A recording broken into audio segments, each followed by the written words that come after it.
Clover noticed the bundle of gray fur swinging from her father's saddlebag and was suddenly as hungry as she was tired.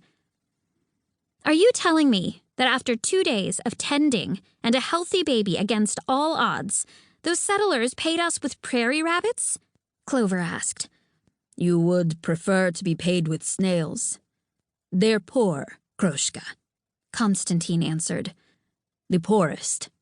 Clover usually liked it when he called her Kroshka. It meant little breadcrumb, but those rabbits galled her. "Aren't we poor? Everyone pays us with turnips or jugs of sour cider. There's not even any fat on those rabbits. Look at your pants.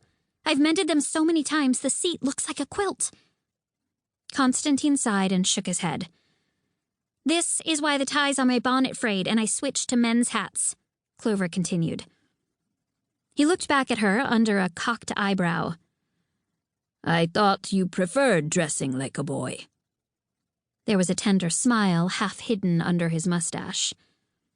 "I wear trousers so I can sit on a saddle properly, since I spend half my life on this horse. I wear men's gloves because they were made to get dirty and don't stretch or wear out." Clover knew she was beginning to sound like an angry squirrel herself, but after the cramped vigil in the damp birthing room, it felt good to holler. "I'm not about to blister my backside sitting side saddle just because the world was made for men."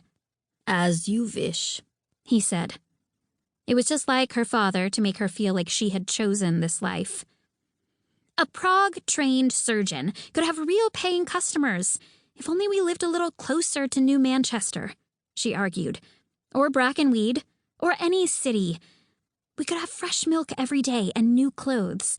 In New Manchester, we could buy turpentine instead of having to boil pine resin ourselves. That stuff never washes out, and you ask me why I don't wear dresses." Her father was silent, allowing her outburst but refusing to participate. If Clover had wanted a response, she shouldn't have mentioned New Manchester. Nothing shut her father up as quickly as talk of the past. He had buried his history like a dead body.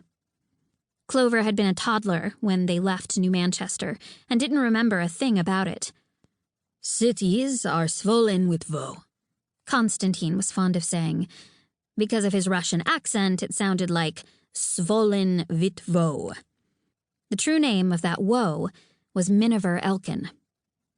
Clover knew only 3 things about her dead mother: that she had been a collector of oddities, that she was involved with a society of scholars who studied the singular objects, and that she had died in a tragic accident that her father would not explain. Constantine's broken heart was the reason Clover had never walked the busy streets of New Manchester, never visited her mother's grave. Everyone said that Constantine Elkin was a generous doctor, but Clover knew how much he kept for himself. His high, learned forehead was a cabinet he had locked his secrets inside. Now Clover had her own secret, something thrilling. Keeping an eye on the back of her father's head, she opened her haversack and reached in. She gasped as it stung her finger, biting cold. She opened the bag a little wider to let the light in. It could have been an ordinary ice hook, an iron curve like an eagle's talon with a simple wooden handle, gray and splitting. Clover thought it was lovely, its flank dimpled where the smith's hammer had shaped it. If polished, it might even have fit among her father's surgical tools. Just last week, while looking for mushrooms, she'd found the ice hook under the leaf mulch on the western side of the lake. It was the kind of tool used to carry blocks of ice in the fancy cities, where they could keep food cold for weeks in ice houses. Salamander Lake, where Clover lived, had smokehouses, but no ice house. No one she knew had any use for a tool like this. But then, this wasn't just an ice hook. The minute she'd touched it, she'd known it was odd. The iron was ice cold, even though the rocks around it had been warm from the afternoon sun. Clover hadn't had time to really examine it or wonder at her luck, because her father had hollered for her to saddle up for the ride down to the prairie. Now, 3 days later, the tool was still thrillingly chilled. There was no denying it. The ice hook was an oddity, one of the fabled objects that her mother had collected and her father refused to discuss. What he didn't know...